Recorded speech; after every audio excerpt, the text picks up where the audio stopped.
Hello दोस्तों, कैसे हैं आप सब। उम्मीद करते हैं कि आप सब अच्छे हैं। आज देखिए, मैं बहुत से चीज़ों को घर के कोने कोने से लेके आके आज बैठी हूँ कि इसका कुछ नया लुक दिया जाए। क्योंकि जब भी मैं थोड़ा बहुत खाली बैठी रहती हूँ तो मुझे लगता है कि क्यों ना कुछ करते हैं या फिर कुछ बनाते हैं जो घर के काम काज में भी लग जाएंगे। और घर को साफ़ सुथरा रखने के साथ साथ ऑर्गेनाइज तो हमें ही करना पड़ता है। अब कितनी सारी चीज़ें हम बाज़ार से खरीदें, ऐसे ही महीना का खर्च क्या कम होता है कि और ये चीज़ें ज़रूरत है, वो चीज़ें ज़रूरत है, चलो आज इसको ले लेते हैं। तो इतना ज़्यादा चीज़ें खरीदने से अच्छा ना कि कुछ थोड़ा बहुत घर पे बनाने की कोशिश भी करते हैं। तो इससे एक तो क्रिएटिविटी हो जाता है, यानी कुछ नया नया चीज़ बनाने का एक आइडिया भी आ जाता है, और दूसरा उन चीज़ों का इस्तेमाल भी हो जाता है। जैसे आप देखिए, यहाँ पे देख ही रहे हैं कि ये एक मेरा पुराना कुर्ती था जो प्रिंट बहुत अच्छा है, कॉटन का है, लेकिन ये मेरा छोटा हो गया। तो मैं इसे सोची क्यों ना इसका थोड़ा बहुत कुछ नया लुक दिया जाए। और साथ में ये जो चावल आता है, तो चावल राइस आने का जो उसका बोरी होता है ना, वो भी हमारे घर पे ऐसे ही रखे हुए रहते हैं। तो मैं देखिए यहाँ पे कुर्ती को कट करके और बोरी को कट करके चारों ओर से इसका सिलाई लगा दी। पहले तो मेरे घर पे सिलाई मशीन था, लेकिन मैंने जब घर शिफ्ट की तो फिर वो मैं नहीं ला पाई। तो इसीलिए मुझे अभी हाथों से ही सिलाई करना पड़ता है, और जो ज़रूरत होती है वो मैं जाके बाज़ार से किसी टेलर से एक बार स्टिच लगवा लेती हूँ। तो आप लोग को दिखाने के लिए मैं देखिए यहाँ पे दिखा रही हूँ कि इसके चारों ओर से मैंने इस तरह से स्टिच लगा के अब देखिए इसे पलट दी। अब ये कितना खूबसूरत सा एक मैट बन के तैयार है। इसे मैं किचन के काउंटर टॉप पे यूज़ करने के लिए बनाई हूँ, क्योंकि जब भी हम लोग सब्जियाँ काटते हैं या फिर बर्तन धो के रखते हैं तो उसे इसके ऊपर रखने से एक तो इसके ऊपर का कपड़ा भीगेगा और पीछे वाला सूखा रहेगा, उसे फिर दूसरे तरफ से भी इस्तेमाल कर पाएंगे, और बर्तन से जो पानी होता है वो सारे इन कपड़ों में आ जाएंगे, तो फिर इधर उधर पानी गिरेगा नहीं और हमारा काउंटर टॉप भी साफ़ रहेगा। और इसे किसी भी एक जगह पे छोटा सा फोल्ड करके हम रख सकते हैं। ये मेरी बेटी का कैप्टिसी का स्लिंग बैग है, जो मैं उसे बर्थडे में गिफ्ट की थी। लेकिन एक दो बार इस्तेमाल के बाद ही कुछ दिन का बाद मैं और मेरी बेटी ने गौर किया कि इसके ऊपर का जो लेदर का लेयर है वो सारे छिलके की तरह निकल आ रहे हैं, और जिसके वजह से इसे जहाँ भी रखती सभी जगह गंदा हो रहा था। और उसका मन भी बहुत दुखी हो गया, क्योंकि वो इसे यूज़ बिल्कुल नहीं कर पाई थी और ये उसका बहुत ही फेवरेट बैग था। तो मैं सोची इसे फेंके क्यों, चलो देखते हैं इसका कुछ कर पाते हैं कि नहीं। तो मैंने इसके ऊपर के सारे छिलके जो भी बचे हुए थे उसको मैं पहले निकाल दी, और उसके बाद मैं यहाँ पे एक्रिलिक पेंट कर रही हूँ। क्योंकि मैं सोची इसे अगर मैं एक्रिलिक पेंट कर देती हूँ तो एक तो ये जो डस्ट की तरह निकल रहा है वो निकलना बंद हो जाएगा, और इसको किसी और तरीके से इस्तेमाल कर पाएंगे। भले ही इसे मैं बाहर ना ले जा पाऊँ, लेकिन घर पे भी बहुत सी चीज़ों को ऑर्गेनाइज करके रखने के लिए इसका इस्तेमाल कर पाऊँ, इसलिए मैं इसको देखिए थोड़ा सा पेंट करके इसका नया लुक देने की कोशिश कर रही हूँ। सूख जाने के बाद देखिए ये देखने में कितना खूबसूरत लग रहा है। अब इसको मैं दोबारा इस्तेमाल कर पाऊँगी, इसे देख के भी एक बहुत ही खुशी हो रही है। और इसमें मैं जितने भी टॉयलेट थे सबको मैं एक जगह इकट्ठा करके स्टोर कर ली। अब इसे किसी एक जगह पे रख दूंगी, तो फिर दूसरे टाइम जब मैं बाज़ार जाऊंगी या फिर कहीं बाहर जाऊंगी तो मुझे ये पर्स इधर उधर ढूंढने का ज़रूरत नहीं पड़ेगा, ये सभी एक जगह ही मुझे मिल जाएंगी। अभी रेंटल का घर हो या फिर फ्लैट का घर, सभी जगह पे जगह की बहुत ही कमी है और चीज़ें बहुत ज़्यादा, इसलिए इन चीज़ों को कम से कम जगह में बहुत अच्छी तरह से ऑर्गेनाइज करके रखना भी एक बहुत बड़ा टास्क है। जैसे देखिए ये एक डिटर्जेंट का पाउडर का बॉक्स है जो बहुत ही हार्डी होता है, तो मैं इसे फेंकने की जगह इसे भी मैं ऑर्गेनाइज बॉक्स की तरह मैं यूज़ करती हूँ, जिसका कई सारे वीडियो इसके पहले भी मैं आप लोगों के साथ शेयर की हूँ। आप देख पा रहे हैं कि मैं सेंटर टेबल के नीचे पेपर शॉपिंग बैग का इस्तेमाल करती हूँ, जिसमें मैं पेपर्स और मैगजीन्स को अलग अलग रखती थी। तो इसलिए मैं यहाँ पे वो बार बार फट जाते हैं बोल के उसको चेंज करना पड़ता है, तो इसलिए मैं उसको चेंज करके वहाँ पे इस बॉक्स को रखूँगी, जिसके अंदर मैं पेपर या फिर मैगजीन अलग अलग से रखूँगी। तो इससे मुझे ढूंढने भी आसानी होगी और ये बार बार मुझे चेंज करना नहीं पड़ेगा, और ये देखने में भी बहुत खूबसूरत लग रहा है। कभी कभी ना हमारे कुछ पसंदीदा चीज़ें अगर ख़राब हो जाए या फिर छोटी हो जाए तो फिर उसे हम निकालना नहीं चाहते। अगर वो गिफ्ट का हो तब तो उसे निकालने में बहुत ही तकलीफ़ होती है। ठीक उसी तरह ये भी मेरा गिफ्ट किया हुआ सलवार सूट है और जो मुझे बहुत ही पसंद है और इसे मैं निकालना नहीं चाह रही थी। तो इसी वजह से मैं सोची क्यों ना इसका साइज़ मेरे को थोड़ा बड़ा करना है, क्योंकि ये थोड़ा सा टाइट फिटिंग्स हो रहा था। तो मैं इसका जो पैजामा का जो कपड़ा है मैं टेलर के पास लेके गई और उसे बोली कि आप साइड से इसे बॉर्डर की तरह इसे जोड़ दे, तो फिर ये थोड़ा सा बड़ा हो जाएगा, तो फिर मैं इसे फिर से पहन पाऊँगी। तो इस तरह से देखिए, किसी भी चीज़ को अगर हम निकालना चाहें ना तो वो बहुत आसानी से हम निकाल सकते हैं। निकालने में तो 2 मिनट नहीं लगेगा, लेकिन अगर उसे इस्तेमाल कर पाते तो इससे एक तो देखिए, ये चीज़ जब हमने कोई भी हमें गिफ्ट करे या फिर जब हम खुद भी खरीद के लाते तो उस समय भी हमारे पैसे इसमें लगे हुए रहते हैं।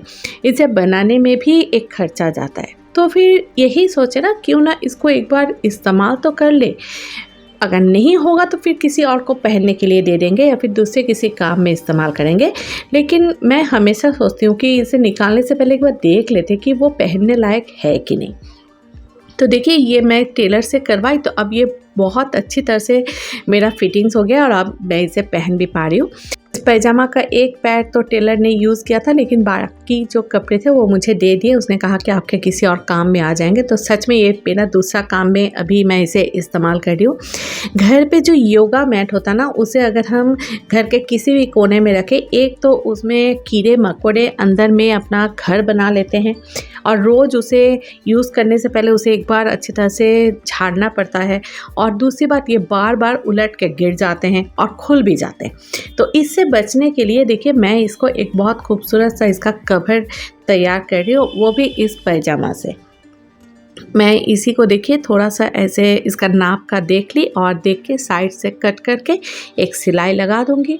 और फिर देखिए, ये बहुत खूबसूरत से कवर ऑलरेडी आधा बना हुआ है, सिर्फ थोड़ा सा मुझे स्टिच करना होगा तो फिर ये पूरा फुल कवर बन जाएगा। तो बस इसी तरह से मैं इसको बना लिया और अब योगा मैट को इसमें कवर करके रख दूँगी। अब इसमें ना तो कीड़े मकोड़े अपने घर बना पाएंगे और ना ये बार बार खोल के गिरेगा। घर पे अगर बच्चे होते हैं तो बहुत क्यूट क्यूट स्टिकर ऐसे ही इधर उधर पड़े हुए रहते हैं। तो देखिए, उन्हें फेंकने की जगह मैं ये एक मुझे कार्ड से मिल गया था ये स्टिकर, तो मुझे बहुत पसंद आया। तो मैं उसे देखिए एक शेप में काट ली और उसे डबल साइडेड टेप से मैं फ्रीज में इसे स्टिकर की तरह इस्तेमाल कर रही हूँ। और ये देखने में भी कितना खूबसूरत लग रहा है। हम सभी के अलमारी में कुछ ना कुछ ऐसे साड़ी रह जाते हैं कि जिसे हम अभी पहनना नहीं चाहते, क्योंकि हमें लगता है कि उसका डिज़ाइन चेंज हो गया है, वो बैकडेटेड हो गया है, बोल के हम उसे अलमारी में ऐसे ही रखे हुए छोड़ देते हैं। लेकिन अगर उसमें हम थोड़ा सा चेंजेस करें तो फिर वो साड़ी पूरा न्यू लुक हो जाता है। तो जैसे देखिए, ये साड़ी इस तरह का पूरा प्लेन साड़ी था और उसमें इस तरह के बॉर्डर थे। तो मैंने उसमें थोड़ा सा फैब्रिक की और सच मानिए मुझे बहुत ज़्यादा फैब्रिक यानी मैं तो कोई आर्टिस्ट हूँ नहीं, तो इसलिए मैं शॉर्टकट अपनाती हूँ। कोई पेपर कटिंग करके उसमें ही मैं फैब्रिक भर के करती हूँ। इस तरह से कोई भी एक अच्छा सा डिज़ाइन सा पेपर कट करके फिर मैं उसके अंदर ये कलर से पूरा फिलअप कर देती हूँ। तो आप देखिए, इसके बाद ये साड़ी देखने में बहुत ही खूबसूरत हो जाएगा और इसका लुक भी पूरा चेंज हो जाएगा। पेपर में कटिंग करके उसमें फैब्रिक में देती गई। तो इस तरह से देखिए, ये पूरा पैटर्न बन गया और ये साड़ी देखने में भी अभी कितना खूबसूरत लग रहा है। देखिए कितना खूबसूरत एक बुटीक स्टाइल साड़ी घर पे बन के तैयार हो गया। घर पे जो तकिया हम यूज़ करते हैं अक्सर वो इस तरह से पूरा बैठ जाता है और उसके बाद इसे यूज़ करने से गर्दन में दर्द भी होता है। यहाँ तक कि कुछ कुशन भी होते हैं जो इस तरह से पूरा पतला हो जाता है और उसके बाद उसे यूज़ करने में वो मज़ा नहीं आता है। तो इसलिए नया कुशन खरीदने से पहले मैं एक बार ज़रूर कोशिश करती हूँ कि उसे कुछ नया लुक दे पाऊँ कि नहीं, यानी उसको फिर से कुछ नए जैसा बना पाऊँ कि नहीं। तो इसलिए देखिए, मैं उस तकिए को निकाली और उसके बाद इसके सारे रुई को इस तरह से हाथों से मैं पूरा अलग करती। ये सिंथेटिक रुई है तो इसलिए ये बहुत आसानी से देखिए पूरा निकल जा रहा है। और उसके बाद इसको फिर से मैं एक अलग कवर में इसे पहनाऊँगी और उसके बाद उसको सी दूँगी। तो आप देखिए पूरा बिल्कुल नए तकिए जैसा ये बन जाएगा। इसी तरह से मैं जो कुशन भी मेरे घर पे पतला हो जाता है, यानी बहुत दिन से यूज़ करते करते उसका रुई बैठ जाता है, तो मैं उसे भी इसी तरह से फिर से नया लुक दे देती हूँ। कुशन और तकिए से रिलेटेड मैं इसके पहले भी आप लोगों के साथ वीडियो शेयर कर चुकी हूँ, जिसका लिंक मैं डिस्क्रिप्शन बॉक्स में शेयर कर दूँगी। मैं ये बायोटिक का बायोनिम प्यूरिफाइंग फेस वॉश यूज़ करती हूँ, क्योंकि ये मेरे बहुत ही ऑयली स्किन है और ख़ास तौर से ये पूरा आयुर्वेदिक प्रोडक्ट्स है। और इसे मैं यूज़ करने से मैं दो चीज़ बहुत ज़्यादा नोटिस की हूँ कि पहले मेरे स्किन पे बहुत ज़्यादा पिंपल्स होते थे और बहुत ज़्यादा ऑयली होता था, तो वो मेरा बिल्कुल अभी होना बंद हो गया है। ये मेरे स्किन को सॉफ्ट और स्मूथ भी रखता है। पुराने कोई भी प्लास्टिक का बॉटल फेंकने से पहले मैं एक बार सोचती हूँ कि उसे किस तरह इस्तेमाल कर पाऊँ। जैसे अब मैं इसे पौधे लगाने के लिए इस्तेमाल करूँगी। देखिए कितना खूबसूरत प्लांटर बन के तैयार हो गया। बहुत सी शर्ट्स में कुछ रंग लग जाने के वजह से या फिर उसमें दाग धब्बे हो जाने के वजह से वो पहनने लायक नहीं रहता है, तो मैं वहाँ उसको फेंकने से पहले एक बार सोची क्यों ना इससे कुछ नया बनाते हैं जो मेरे घर के चीज़ों को ऑर्गेनाइज करने में काम आएगी। देखिए मैं यहाँ पे पुराने शर्ट के दोनों हाथों को काट दी, नीचे में मैं सिलाई कर रही हूँ और उसके बाद ये देखिए ये कितना खूबसूरत सा एक कपड़े रखने का ऑर्गेनाइज़र बन के तैयार हो गया। ये दोनों हाथों के जगह को मैं सिलाई तो कर ही सकती हूँ, लेकिन फ़िलहाल मैं यहाँ पे फैब्रिक ग्लू का इस्तेमाल कर रही हूँ ताकि ये दोनों हाथ अच्छी तरह से चिपक जाए। इसे चाहे तो अलमारी में टांग सकते हैं या फिर किसी भी एक दीवार में अगर इसे टांग के रख देते हैं और उसके बाद जो भी कपड़े बाहर इधर उधर गिरे हुए रहते हैं उसे मैं इसे ऑर्गेनाइज करके रखने के लिए इस्तेमाल करूँगी। तो देखिए बिल्कुल फ्री में कितना खूबसूरत सा एक वार्डरोब ऑर्गेनाइज़र, खूबसूरत एक स्पेस सेविंग ऑर्गेनाइज़र बन के तैयार हो गया। जब चाहे आप इसे इस्तेमाल करें और ज़रूरत ना होने पर इसे फोल्ड करके रख दें। यहाँ तक कि इसे वॉश करना भी कितना आसान है। अब कम जगह में चीज़ों का रखने का टेंशन खत्म। तो आप लोगों को आज की ये वीडियो कैसी लगी ये बात आप हमें कमेंट बॉक्स में ज़रूर बताएं। अच्छा लगने पर इसे लाइक और शेयर ज़रूर करें। सब्सक्राइब करने पर मेरी अगली वीडियो की नोटिफिकेशन आपके घर तक पहुंच जाएगी। और इंस्टाग्राम और फेसबुक में फॉलो करने के लिए डिस्क्रिप्शन बॉक्स में दिए हुए लिंक से जाके मुझे ज्वाइन करें। Thanks for watching. Have a good day.